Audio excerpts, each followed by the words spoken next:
One of the most depressing things about life is that we have to work for a living, and doing something you hate over 40 years can be daunting. But don't worry, in this video, I'm going to teach you how to choose the right career path for you.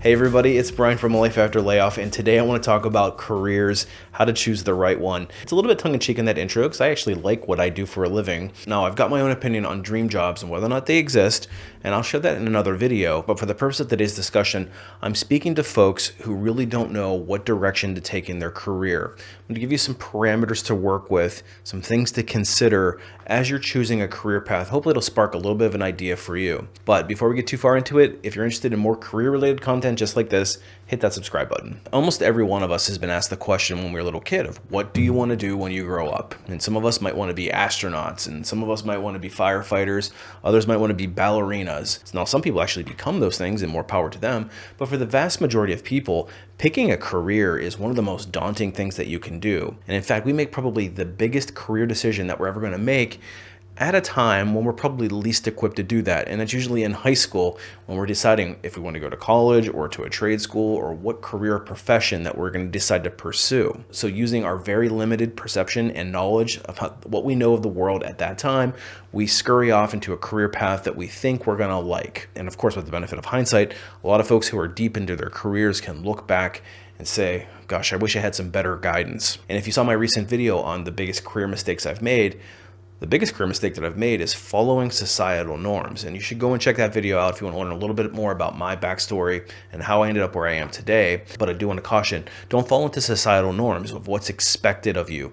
If you're being pushed into a career path that you just don't resonate with, and I know it can be tricky if it's family pushing you in that direction, but you have to keep in mind that this is your life and something that you're going to be doing for the next 40 years. And if you're letting somebody else influence and guide what it is that you're going to be doing, there's a high degree of likelihood that you could be stuck in a career that you're not interested in, build up that resentment, and then you're going to come and have to find me later on to try to unstick the situation. But one of the things that I learned very early into my career, and this is something that seems very fundamental and basic, but choose stuff that you're good at. When you look at left brain versus right brain people, those of us who are analytical might gravitate towards certain analytical career paths. Those of us who are right brain might gravitate towards something that's a little bit more creative.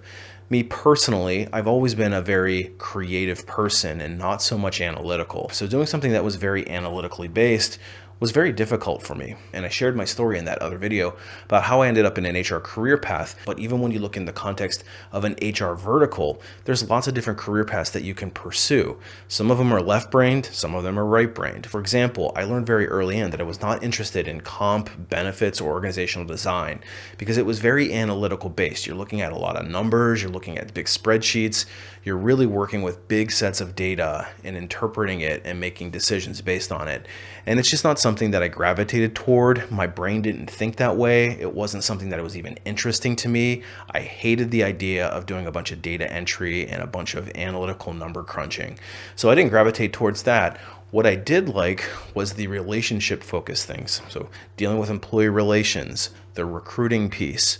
Those are the types of things that I learned very early into my HR career were stuff that I gravitated toward. So I tried to uncouple myself from the things that I didn't like, the left brain stuff, the analytical stuff, and focused on the stuff that I was truly good at, which was the relationships, which was the creative stuff. So I would encourage you to look in your own career vertical, whatever you think you might want to do, and decide, are you left-brained or are you right-brained? Because you want to focus on something that you're going to have a higher degree of likelihood of enjoying and being good at. Because if you're not enjoying it and you're not particularly good at it, you're probably not going to excel in your career and you're going to just experience a lot of frustration. Another thing that might be really valuable is trying to find somebody in a career path that you think you might be interested in and trying to set up an informational interview. If you're not familiar with what an informational interview is, it's basically interviewing somebody about the day-to-day of their job. You'd be asking questions about what their day-to-day work looks like, what their career path is, what percentage of time they might focus on analytical tasks versus creative tasks, and even do you like the kind of work that you do? And if you do, why? Or if you don't like it, why don't you like it? And you're listening for those emotional triggers. Do you feel like that would be something that would resonate with you as well? And if you're somebody that's already working in an existing career path and you're looking to pivot into something else, I would be asking myself the question, what is it about the work that I'm doing today that I'm not resonating with? What are the characteristics of that job that I don't like versus what I do like? Because if you're making a move into another unrelated field, you have to be asking those same questions of that role. What components of that role share similar characteristics or traits? And if you can't clearly state why you're interested in going into that new role, I would certainly be reaching out to people who are in that career path today and asking them all those questions. Also think in terms of the types of hobbies that you enjoy. Does that give you an indicator of the type of work that you might like? Is it hands-on?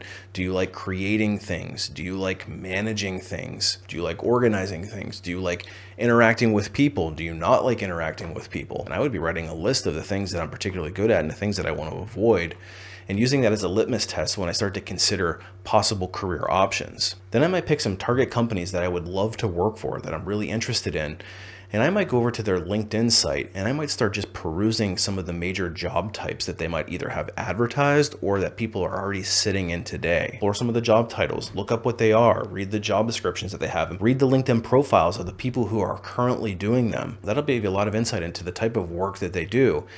In fact, you might want to take it a step further. YouTube's a great place to look up almost any job type, and you'll probably come across somebody who's doing a day in the life of. If not, head over to TikTok. I think Instagram might also have some other options. Oftentimes you can find people who talk extensively about the type of work that they do. Maybe give you a peek into their average workday.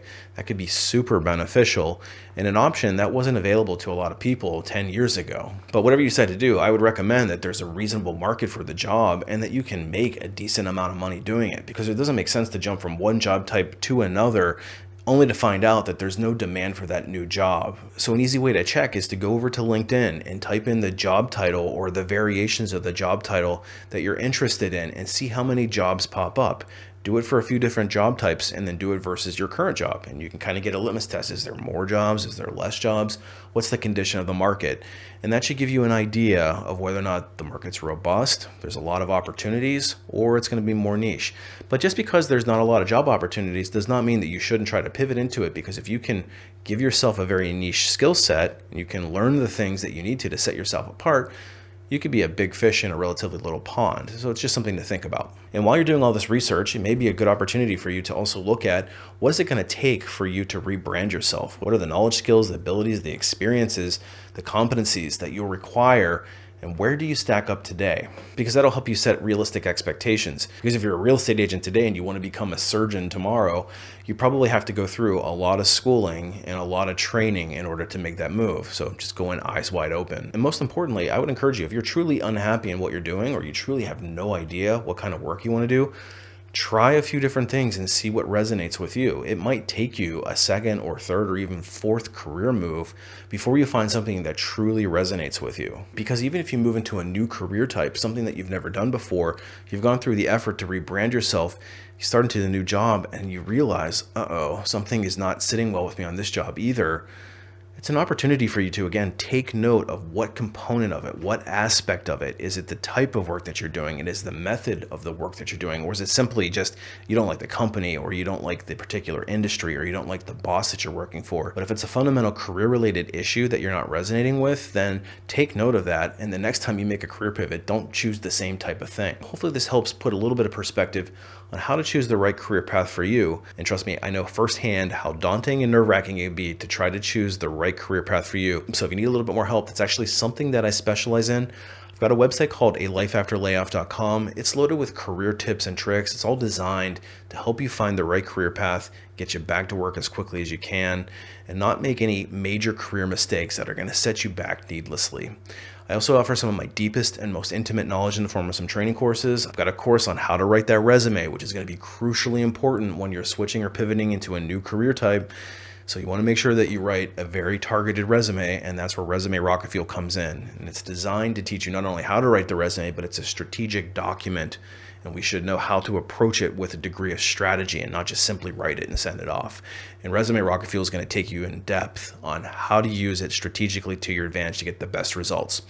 Once you get that first round interview, it's up to you to sell yourself throughout the rest of the interviewing process, and that's where the Ultimate Job Seeker Bootcamp comes in. It's going to take you from cradle to grave, A to Z, through the entirety of a major corporation's hiring process, all the way from how to set up the best job search for yourself, all the way through how to negotiate the best possible terms of an offer. So if you want to peel back the curtain completely and know exactly how corporations hire people, that's the course for you. You want to skip right to the front of the line and get noticed. And this is crucially important if you're switching careers and you want to make that great first impression. You want to make sure you're leveraging your networks, and specifically LinkedIn. And that's why I created a course called Unlocking LinkedIn, which is designed to get the recruiter to start noticing you, coming and reaching out to you.